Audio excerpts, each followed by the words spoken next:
What is the monster known as the Yeti? Is it a myth? A supernatural being from another dimension?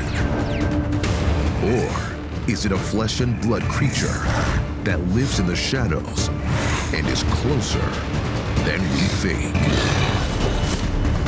Mount Shasta is known for very strange disappearances, and the Yeti could be attributing to some of those disappearances.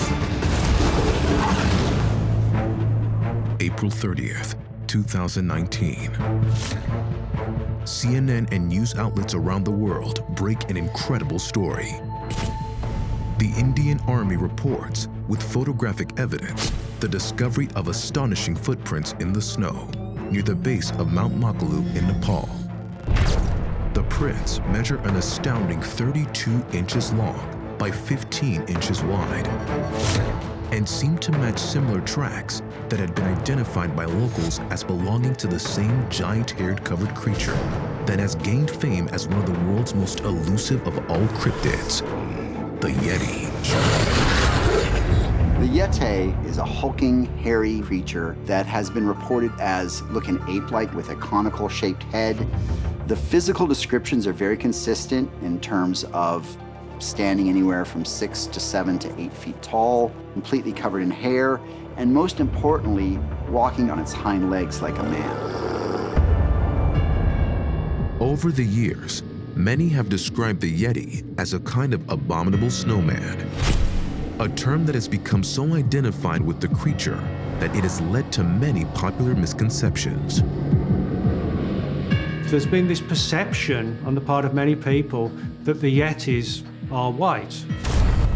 The reality, though, is that they're largely brown. In the Himalayas, Yetis are almost always brown or reddish. The difference would be the Banjankri of Nepal. That Yeti is golden. But still, none of these Yetis are white in color.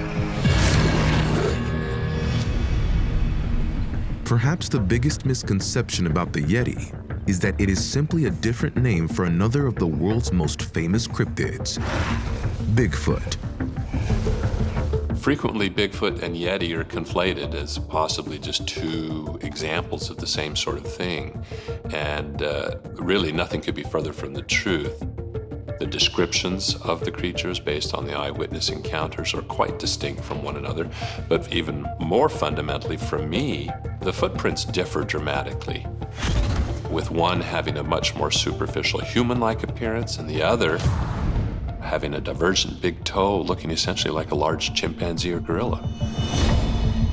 While eyewitness descriptions of the Yeti are not consistent with those of Bigfoot, even more significant is a difference in behavior. Most particularly, the Yeti's reputation for extreme violence. There are many stories and accounts of the Yeti being violent, of attacking and killing the local people. In fact, the locals in Nepal and Tibet are very terrified of the Yeti. In one story, a Yeti threw a man up in the air again and again, like a cat taunts its prey. And this man ended up dying from lacerations and bruises. Between the Bigfoot and the Yeti, I would much rather run into Bigfoot. There are many accounts of Bigfoot being curious, peeking at people, looking into windows. But that's not nearly as scary as some of the accounts of the Yeti actually attacking and dismembering people. Because the Yeti have been most frequently spotted in the high altitudes of the Himalayas, where the air is thin and the temperatures brutally cold, the local Sherpa people regard the creatures as divine protectors of the mountains. In the high mountains of Asia, the idea is if you disrespect this mountain, then the Yeti will come to visit you and enact whatever justice needs to be enacted. There are many stories of the Yeti of the Himalayas attacking and killing the local Sherpa people.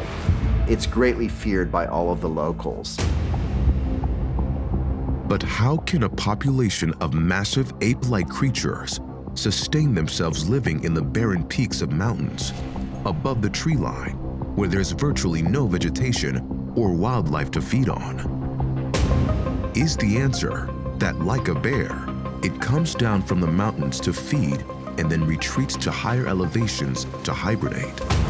Or is it possible that the Yeti could be some as-of-yet undiscovered species, one with habits and capabilities currently unknown to us?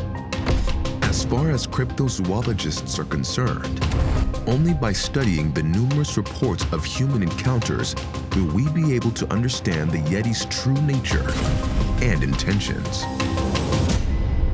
One of the most terrifying Yeti encounters involves a young Sherpa girl named Lakpa Dolma. And in 1974, this young lady was herding some yaks in the western Himalayas. She claims that she heard a whistling noise behind her and felt the presence of a shadowy creature. And when she turned, she claimed that a hairy man-like creature attacked her, grabbing her and throwing her into an icy river, causing her to pass out. She awoke several hours later. All of her cattle were destroyed. And she heard something large walking away through the brush. She claimed it was a Yeti.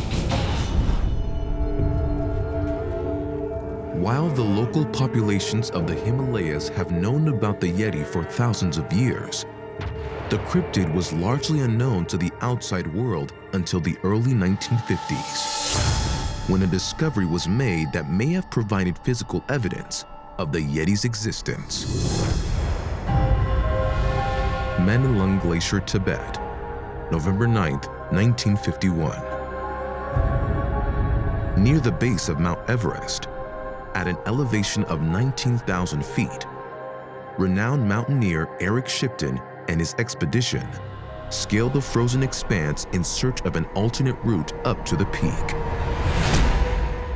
On their return to camp, Shipton spots an enormous set of tracks in the snow.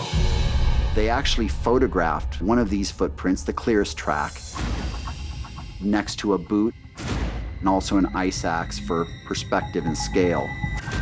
What was remarkable is that these footprints clearly show 5 toes aligned just like a human foot. It's a very broad, squat, and square footprint, but it's obviously not the track of a human. It's not the track of a bear or any known animal.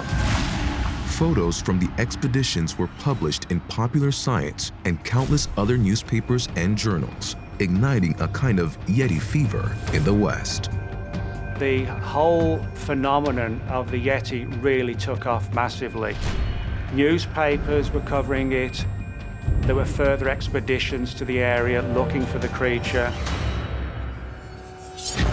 But despite the creature's growing popularity, Yeti sightings remained extremely rare. That is, until recently, which has seen a steady increase in creature encounters and in surprisingly diverse locations.